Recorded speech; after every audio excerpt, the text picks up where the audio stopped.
Yo, what is going on, guys? Flashverse here, and welcome back to another video on The Fly Season 8. And this will be my review and breakdown for The Fly Season 8 Episode 6, aka the first episode of the interlude section of the season, otherwise known as Interlude Part 2. And this episode is titled Impulsive Excessive Disorder. And I was very worried going into this episode, just mainly because of the fact that it's an interlude, and you guys know about my thoughts on the interlude from last season. And in terms of this episode, it did have a very interesting concept, and there were a lot of things I enjoyed, such as seeing Eddie Thawne again. It was really great seeing Rick Cosnet returning to the role of Eddie Thawne. We obviously know that we're going to see more of him eventually, and I'm really interested to see what they have in store for him. We had some really great interactions between Bart and Nora. Their on-screen dynamic is just so good. That was one of the better parts of the episode. Jay Garrick just never fails to impress, and we had some cool future Speedster Easter eggs which could foreshadow some upcoming or future speedsters coming. Yeah, that is very interesting as well. But that was all I pretty much enjoyed about this episode, if I'm being honest. For me, just giving you guys my, quick initial thoughts before I actually go into a full in-depth breakdown. This was hands down the worst episode of The Fly Season 8. By far. It's not even close. The tone. Oh my god, it was so cheesy. This episode was just a miss primarily because of the tone, and it's just so over the top. We had such over the top scenes in this episode, and I just couldn't enjoy it. Was it fun at times? Absolutely. But just seeing this episode just gets me so worried for the next 2 weeks of the into the episodes we're getting, especially after seeing the promo for next week, because oh my god, it's gonna be so cheesy, it's gonna be so goofy from what I've already seen with the promo for next episode, and this episode was just really cheesy as well. So it does get me worried about the interludes, but also it does get me very worried for the graphic novel sections of the season. Hopefully they can dive back into that, more serious tone and just bring in humor when needed. Such as like Armageddon, for example. It has such a perfect tone, and it was hands down the best storyline we've had on The Flash in such a long time.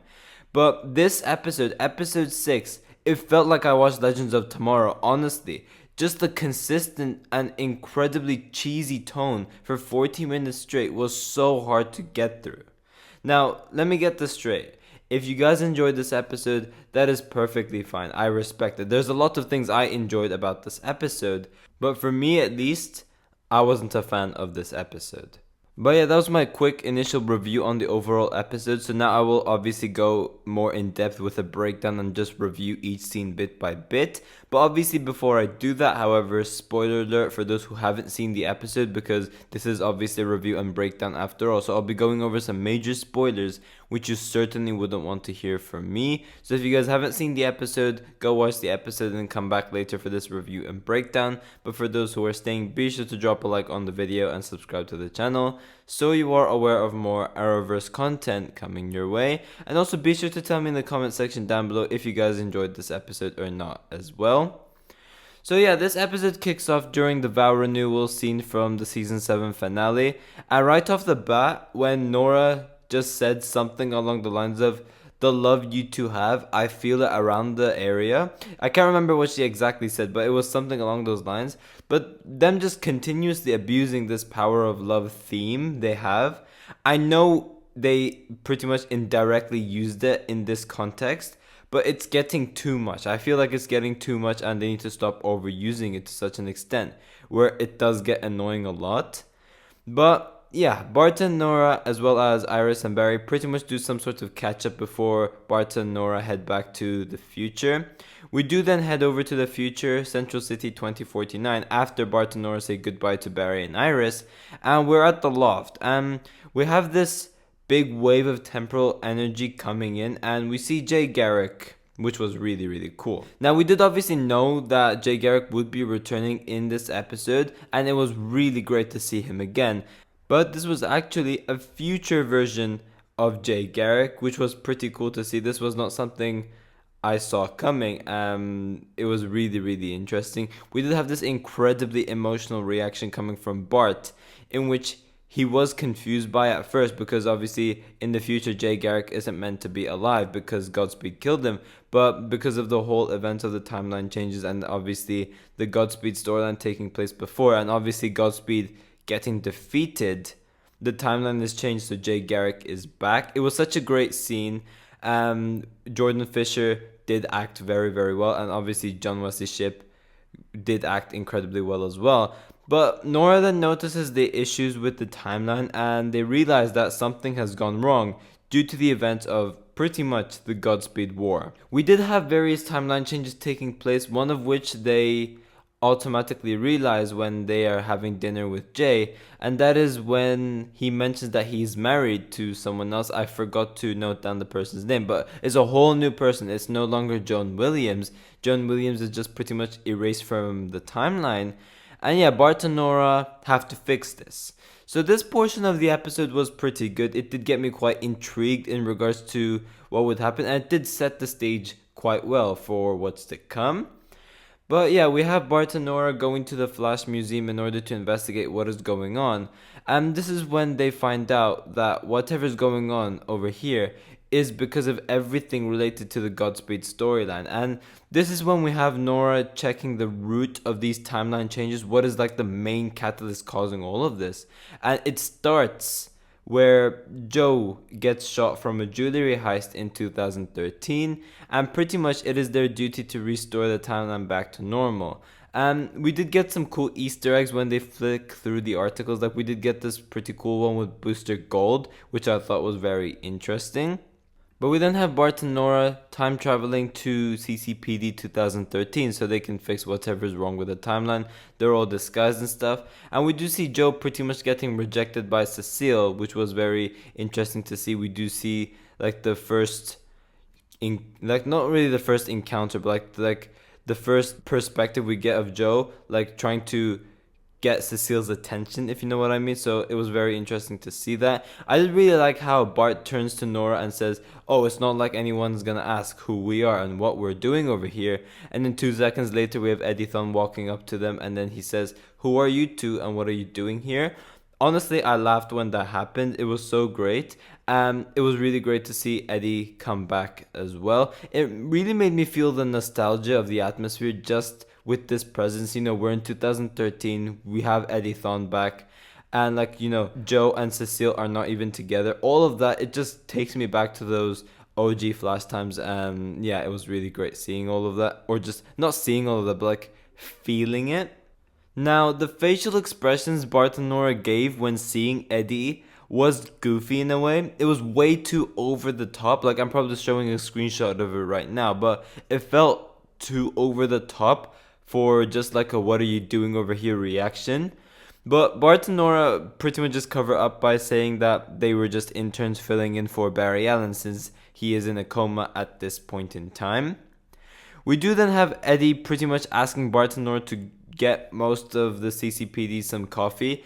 This is when we come across something I certainly did not see coming, if it is what they were actually intending to do over here. So we have Bart and Nora lining up for coffee, and they're being cautious of their plan and pretty much make sure that they don't cause more timeline issues than there already is. But we do have Bart bumping into this girl called Avery. And this could potentially, I'm not saying it is because they didn't directly say who it is, but it could potentially be Avery Ho from the comics, who is also a speedster. So this episode could potentially have foreshadowing for this character being Avery Ho, and she could potentially become a speedster down the road. And this episode pretty much just establishes her as a character in the Arrowverse and just establishes her as someone who's just obsessed with time travel and very nerdy, and maybe eventually she ends up becoming a speedster. Who knows? But yeah, as I have mentioned, Avery is very into things related to time travel, and we have her having this nice interaction with Bart.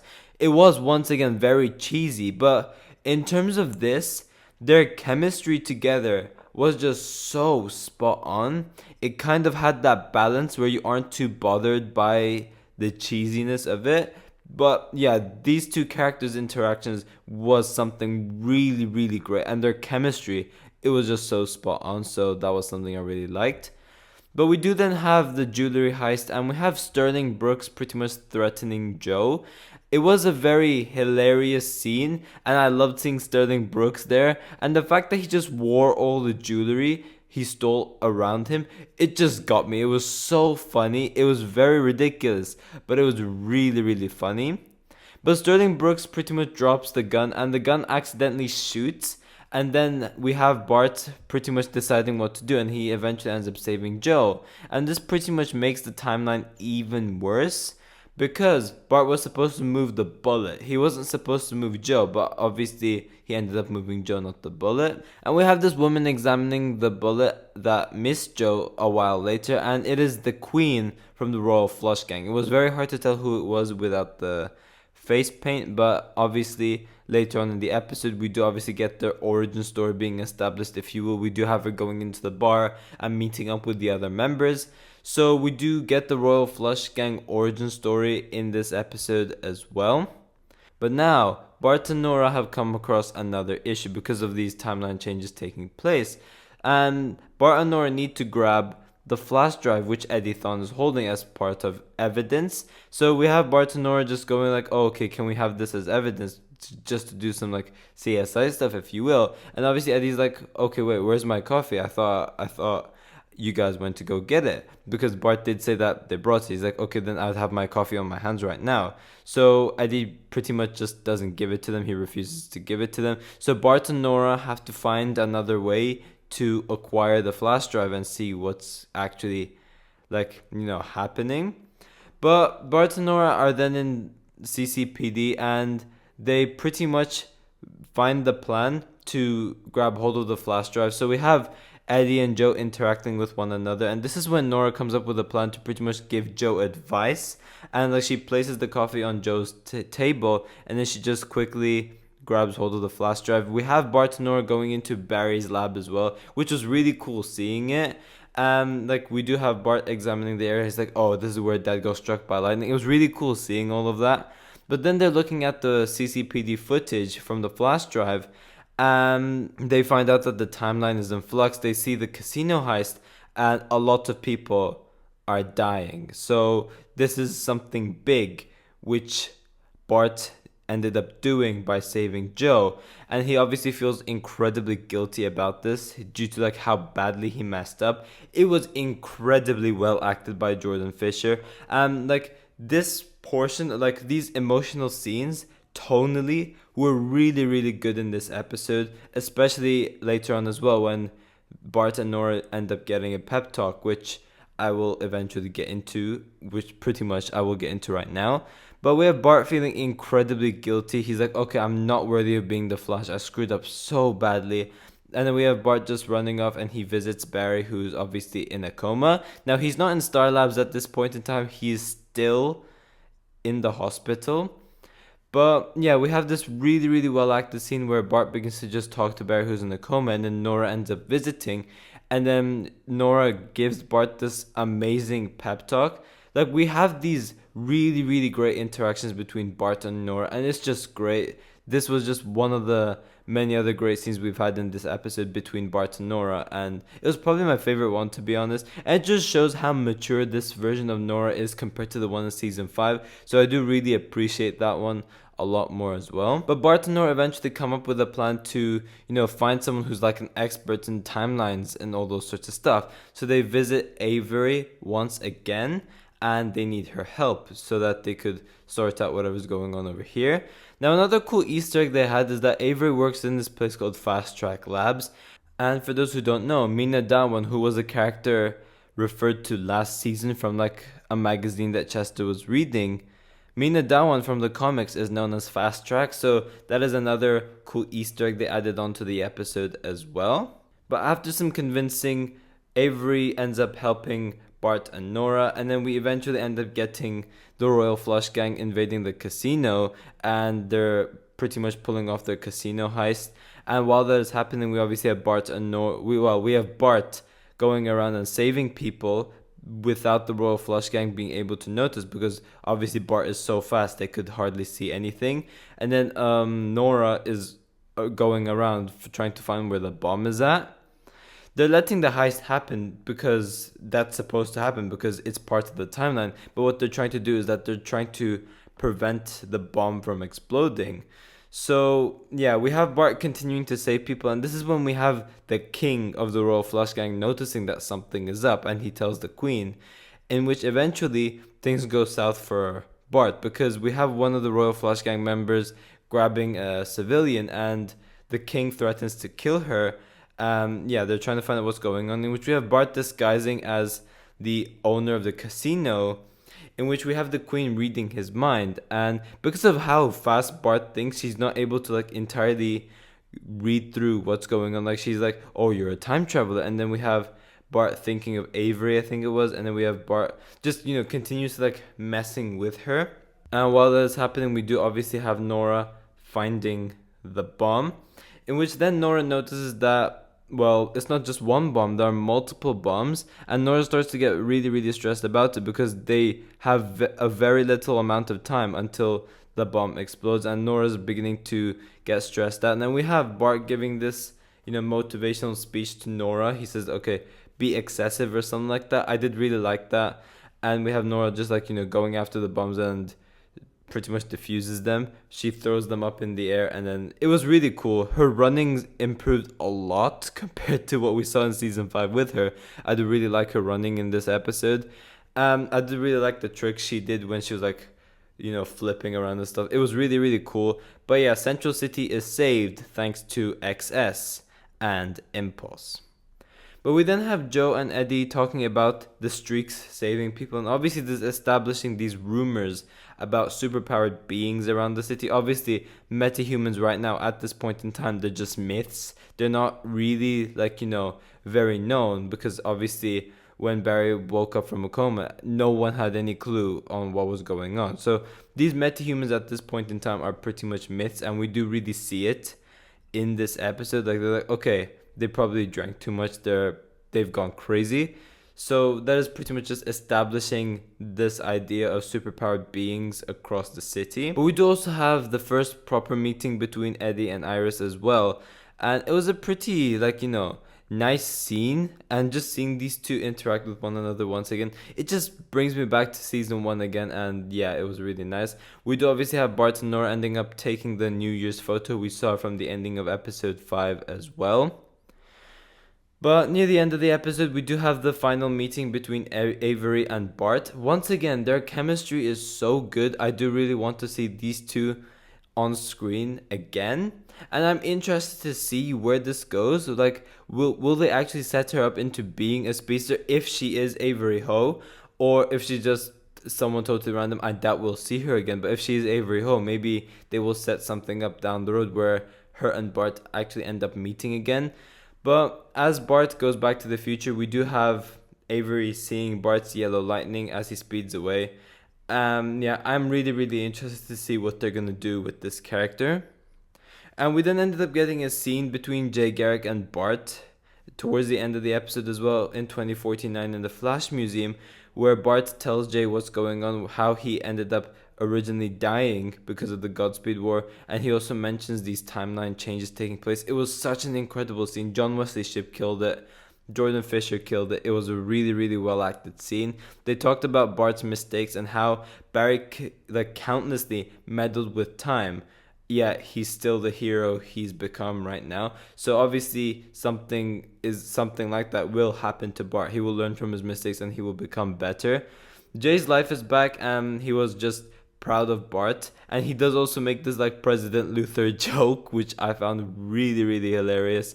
And yeah, I did really like that. But then the ending of the episode, or the cliffhanger of the episode, did have something really interesting, where we have Team Flash in 2022 getting ready to go to Paris. And when Team Flash leave the house, we have Iris's hairbrush disappearing, and has all those temporal particles, pretty much getting rid of the hairbrush. Obviously, this is a setup for Iris's time sickness, and I'm really interested to see where that will go as well. But yeah, overall, this episode was not my cup of tea. Like, it was a fun episode. We did have some really, really great moments like those that I've already mentioned. But this episode, tonally for me, it's just not for me. And just because of the tone, I wasn't too much of a fan of this episode. It did have some fun moments. I'm not denying that. But for me, this was hands down the worst episode of The Flash Season 8 by far. In regards to a score out of 10, I don't really know what I would give it. I would probably say 7 maybe, 7 out of 10. But yeah guys, thanks for watching. If you guys have enjoyed the video, please give a like and subscribe. Be sure to tell me in the comment section down below what you guys thought about the episode. I'm always interested to see all of your thoughts towards all of this as well. And yeah, I will see you guys in my next video.